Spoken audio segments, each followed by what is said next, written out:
bertemu kembali bersama saya atas nama Yuliana Ratnadiman dengan NIM 1803 030016, kelas A, semester 7, jurusan Sosiologi, Fakultas Ilmu Sosial dan Ilmu Politik, Universitas Nusa Cendana Kupang. Oke, baik teman-teman, pada video kali ini saya akan membuat video pendek untuk memenuhi tugas mata kuliah Sosiologi Terapan dengan judul bukunya Partisipasi Maksimum yang Layak. Oke, baik teman-teman, langsung saja saya akan menjelaskan mengenai partisipasi maksimum yang layak. Oke, baik, yang harus kita ketahui itu partisipasi masyarakat. Partisipasi masyarakat merupakan proses teknik untuk memberi kesempatan dan wewenang lebih luas kepada masyarakat agar masyarakat mampu memecahkan berbagai persoalan bersama-sama. Pembagian kewenangan ini dilakukan berdasarkan tingkat keikutsertaan masyarakat dalam kegiatan tersebut. Partisipasi masyarakat bertujuan untuk mencari solusi permasalahan lebih baik dalam suatu komunitas dengan membuka lebih banyak kesempatan bagi masyarakat untuk memberi kontribusi sehingga implementasi kegiatan berjalan lebih efektif, efisien, dan berkelanjutan.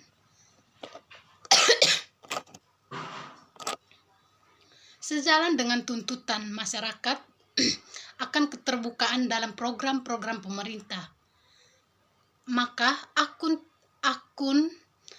akuntabilitas pemerintah dapat dinilai dari sejauh mana partisipasi masyarakat dan pihak terkait dalam program pembangunan. Partisipasi masyarakat mulai dari tahap kegiatan pembuatan konsep, konstruksi, operasional, pemeliharaan, serta evaluasi dan pengawasan. Semua proses dilakukan dengan mempromosikan kegiatan pembelajaran dan peningkatan potensi masyarakat agar secara aktif berpartisipasi serta menyediakan kesempatan untuk ikut ambil bagian dan memiliki kewenangan dalam proses pengambilan keputusan dan alokasi sumber daya dalam kegiatan penanggulangan banjir. Itu contohnya.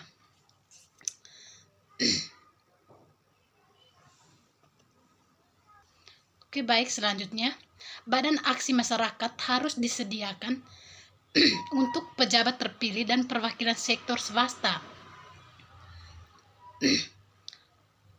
Profesionalisme partisipatif menantang sifat keahlian itu sendiri dan menjanjikan demokratisasi radikal kelas baru.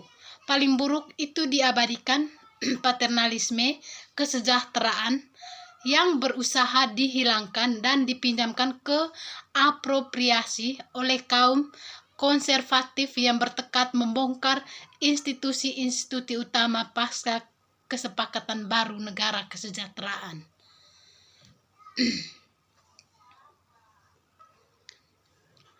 Profesionalisme partisipatif memberikan banyak manfaat. Dia mendirikan lembaga yang memberikan bantuan yang sangat dibutuhkan kepada orang miskin, gratis klinik, program prasekolah, kantor bantuan hukum, dan pusat seni dan rekreasi. Namun, terlalu sering strategi yang digunakan oleh para profesional partisipatif membawa keahlian mereka ke kota terdalam. Manifestasi dari apa di masa lalu saya sebut fantasi kelas baru. Keyakinan kelas profesional manajerial bahwa itu dapat membentuk kembali masyarakat pasca perang dengan menyebarluaskan praktik dan gaya berpikir kelas. Secara khusus, sebagian besar program perang melawan kemiskinan, termasuk program aksi komunitas, bergantung pada teori kemiskinan yang mendefinisikan dalam istilah budaya sebagai cara hidup yang diturunkan dari generasi ke generasi.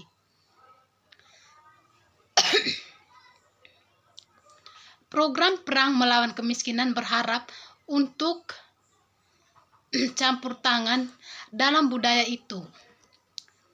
Kondisi miskin membuat mereka lebih kelas menengah. Proyek insinyur budaya ini mengabaikan perubahan struktural mendalam yang diperlukan untuk mengentaskan kemiskinan di masyarakat yang sedang bergeser dari basis industri ke basis paksa industri. Jenis perubahan yang semakin dituntut oleh gerakan hak-hak sipil di awal hingga pertengahan 1960-an. Ini membantu membangun pandangan esensialis tentang orang miskin yang mempengaruhi kaum konservatif yang semakin membentuk kebijakan kesejahteraan sebagai perang melawan kemiskinan tahun 1960-an. Memberi jalan kepada perang kesejahteraan tahun 1980-an. Paradoksnya, profesionalisme partisipatif melakukan banyak hal untuk memperkuat, seperti untuk membongkar perpecahan antara profesional dan orang miskin, dan secara bergantian mendukung dan menantang bentuk dan hak istimewa kelas menengah yang ada. Oke, baik, yang kedua itu profesional yang dijahit. Pada intinya, profesionalisme partisipatif yang dikembangkan oleh para paksa perang dan pekerja kesejahteraan adalah upaya untuk menutup kesenjangan antara akademi dan di luar pada saat celah menjadi fitur yang menentukan masyarakat Amerika. Pada tahun-tahun setelah Perang Dunia II, manajer profesional kelas berkembang pada tingkat yang belum pernah terjadi sebelumnya. Sebagai tanggapan terhadap ekonomi paksa perang pemerintahan, untuk pekerja pengetahuan yang berpendidikan di universitas, ekspansi ini bertepatan dengan pergeseran yang lebih dramatis, migrasi meningkatnya jumlah Afrikan Amerika, Meksiko, dan Puerto. Tidak seperti orang kulit putih yang menghadiri institusi paksa sekolah menengah Amerika dalam waktu yang belum pernah terjadi sebelumnya. Sebagian besar migran perkotaan ini tidak siap untuk mendapatkan keuntungan dari transisi ke ekonomi paksa industri. Menghadapi diskriminasi rasial dan industrialisasi perkotaan, mereka tidak dapat memanfaatkan mekanisme mobilitas ke atas yang digunakan oleh generasi etnis kulit putih sebelumnya. Paling banyak bergabung surplus tentara pekerja tidak terampil yang besar tumbuh di kota-kota Amerika. Dalam tahun 1960-an, banyak anggota kelas baru, terutama mereka yang berprofesi publik seperti hukum, pekerjaan sosial, dan perawatan kesehatan, mencoba menjahit kesenjangan kelas.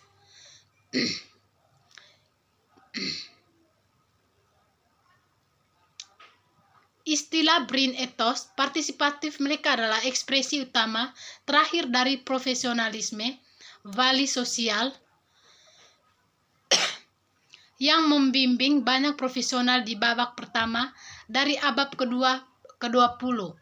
Ideologi ini menjanjikan kinerja yang kompeten dari pekerjaan terampil yang melibatkan penerapan pengetahuan yang luas dan kompleks, perolehan yang diperlukan studi akademis formal. Secara moral, itu berjanji untuk dipandu oleh apresiasi terhadap tujuan sosial penting yang dilayani. Namun, sedangkan profesional vali sosial tradisional memandang orang miskin sebagai klien populasi, tunduk pada manajemen paternalistik, profesionalis partisipatif. Mereka membayangkan profesi kelas menengah atas dan orang miskin bekerja berdampingan untuk memperbaiki kondisi di pusat kota.